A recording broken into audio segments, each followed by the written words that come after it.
Hello everybody, it's me, Anime Frame. What are you bucket gaijin still playing Tekken? Yada yada daze. Don't you know these days it's all about Guilty Gear Strive. This game has been out for about 2 days and so far it's making waves. People seem to agree that it's pretty fucking good. I'm desperate to try something new at this point, so I went and bought it and I've been playing it non-stop for about 2 days and then all night yesterday. So much, in fact, that I've started to mutate into some sort of anime creature. Not much I can do about it at this point. I'm just gonna go with the flow. Last night I was playing with my friend Arya, the Blasted Salami, and he knows a lot about Guilty Gear. He played all the betas, he's played previous games in the franchise, so he's basically going through and teaching me all about the game's mechanics and the different characters. I don't know if he's going to turn that into a YouTube video, but I hope he does because we talked about a lot of things and I think it might be useful for people. But in this video I want to give you my impressions of the game so far. I just want to say here at the top that this is not a review as such, because I just imagine somebody doing that with Tekken, you know, buying it for the first time and then 2 days in giving opinions on the mechanics and how hard it is or how casual it is and so on.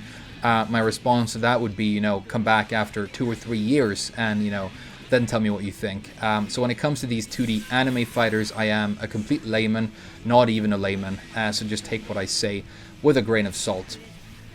I want to start by talking about the visuals and the presentation of the game. This game is absolutely beautiful to look at.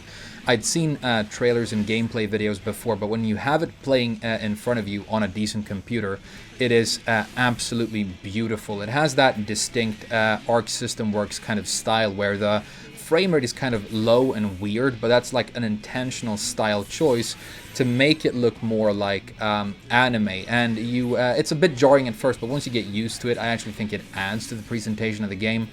The stages are amazing. They've done really interesting and fun stuff with light and the way you go into different corners, and the light is reflected on the characters in different ways. So the looks are absolutely amazing.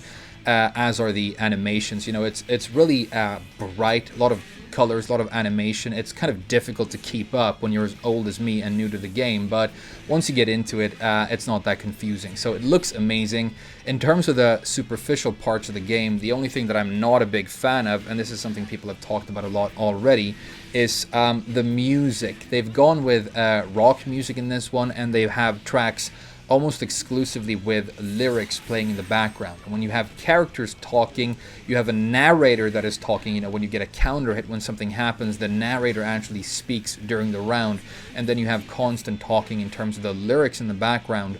It's just a lot of noise to have to deal with. It doesn't help that most of the tracks, as somebody who like really enjoys listening to rock music and the bands that apparently inspired this soundtrack, the music isn't very good. So that's a little bit jarring, but fortunately in the menus you can do a lot of things in terms of the sound.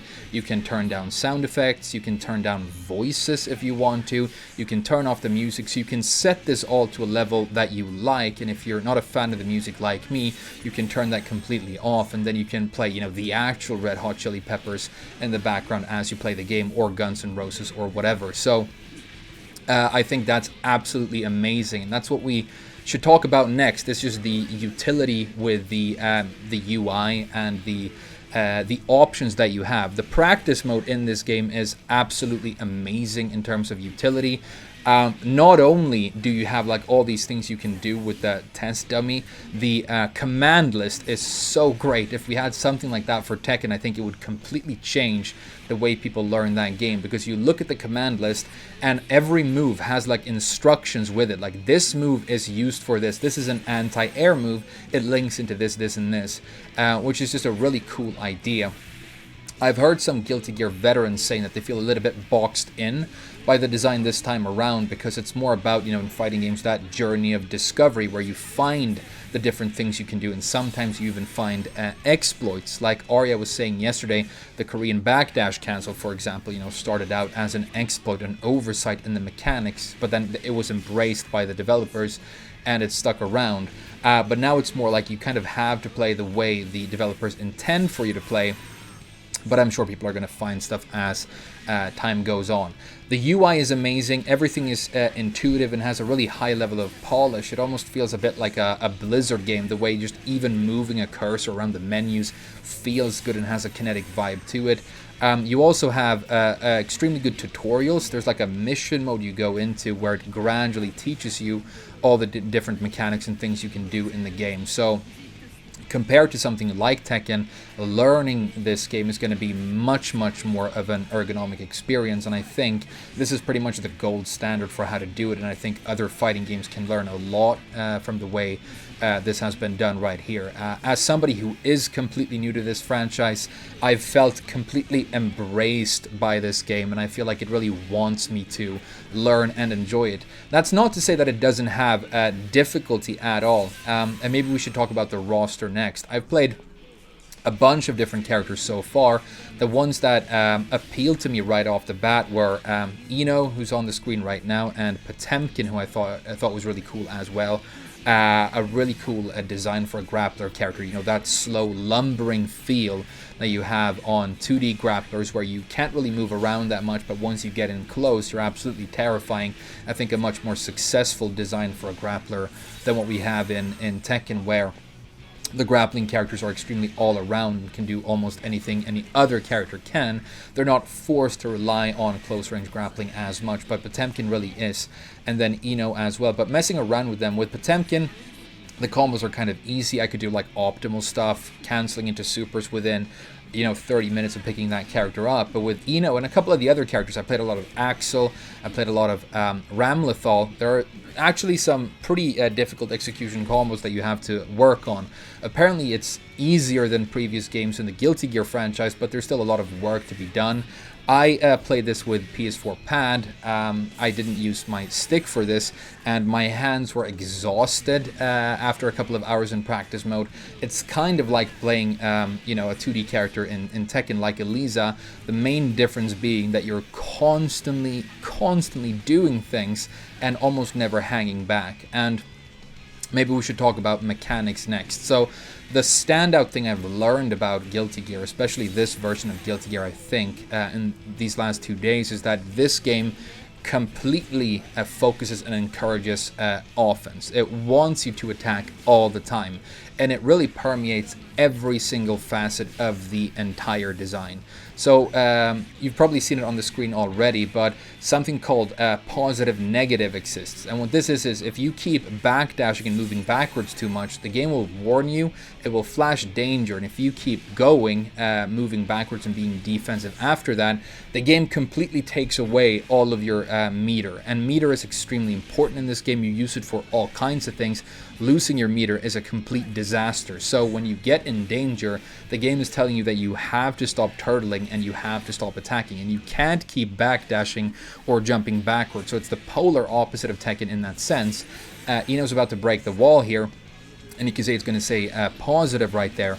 That's the opposite of the negative. So when you attack a lot and you break a wall with a combo like that, now it's going to boost your meter gain instead. So once you've been really aggressive successfully, you get benefits and you can mount even more offense. But there are all kinds of different things permeating the game that just encourage you to attack really all the time.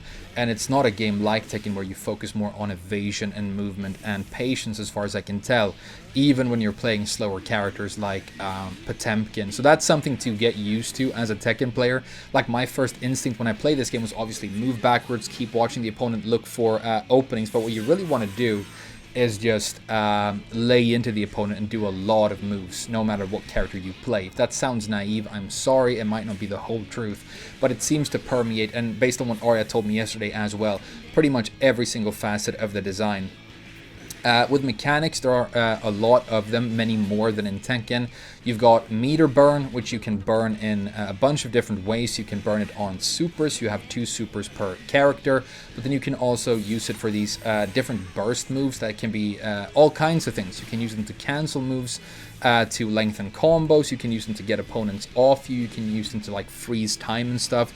They're extremely diverse. And then you also have the burst gauge, which is a different thing. There are a couple of different ways of guarding. You can do a sort of barrier kind of sort of Smash Brothers-esque barrier kind of guard that is different from normal blocking and so on. So it's a lot of stuff going on, and as someone new to the franchise, it's been difficult.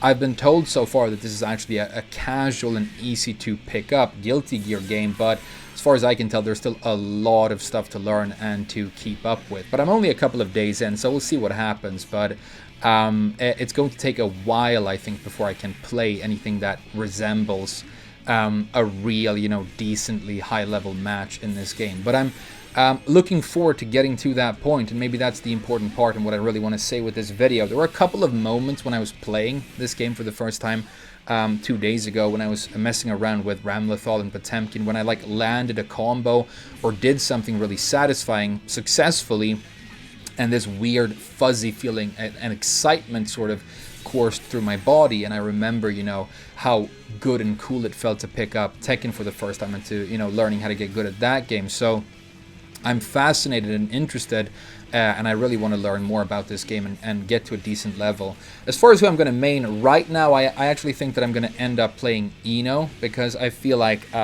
she's very Tekken-y. She actually reminds me of Elisa.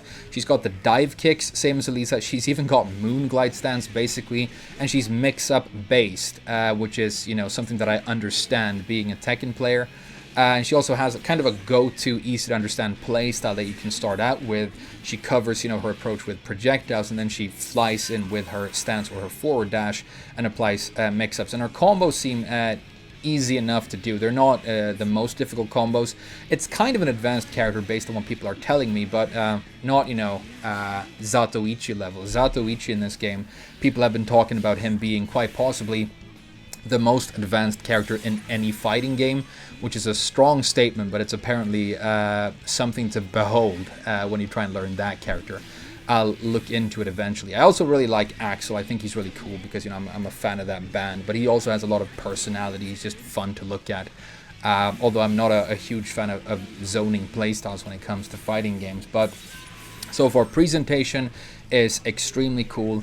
There seems to be a lot of depth. The fun factor is huge, and the game has an immense level of polish. Finally, I want to talk a bit about online. I know this is really important to people, and people really care about stuff like netcode.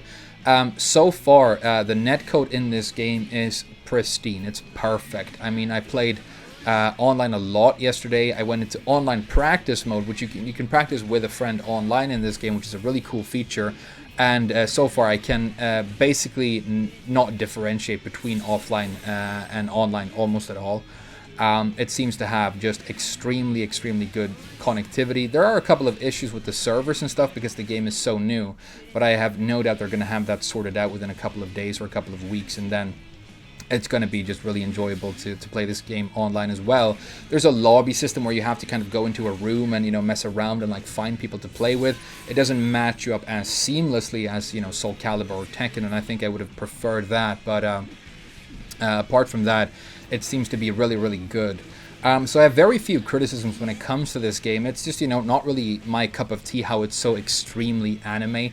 It's so extremely anime, but it's kind of like, we talked about it yesterday, it's kind of like sinking into a hot bath, or I guess dying of hypothermia. You kind of have to just let go and sink into it and accept it for what it is, and then, you start enjoying it more, but you can't question it because it really is ridiculous. There's a lot of silly stuff going on with the characters and the stages, but it really is a spectacle to look at. So yeah, so far really excited. I'm gonna keep on playing this game. Obviously not, instead of Tekken or anything like that. Don't worry, I'm always gonna be a Tekken player first. And I was playing Tekken earlier today as well, so that's always gonna be the main game. But it's cool because I feel like I'm getting into 2D fighters as well, and I'm gonna be able to broaden my repertoire because this is much more similar to all the other fighting games in the world that are 2D or anime or that kind of style, and I want to play more fighting games and different fighting games in the future. So great experience so far. If you're on the fence as to whether or not you want to buy this game, I really recommend it, and I hope it sticks around for long enough that I have the time to get good at it. I really hope it finds its audience and people keep playing it for a long time so that the meta keeps on evolving and people get to a really high level with it and I'm able to be along for that journey. It's just really exciting when a good fighting game comes out, to be there at the very start and, you know, travel along with it as it matures. There's going to be at least 5 DLC characters in the first season. We know that so far, so there is going to be content in the future, and after that, I guess, you know, based on the popularity and success of the game. But there you go, my thoughts on Guilty Gear Strive. Really cool game. Thank you so much for watching the video. I hope you enjoyed it, and I'll see you guys in the next one.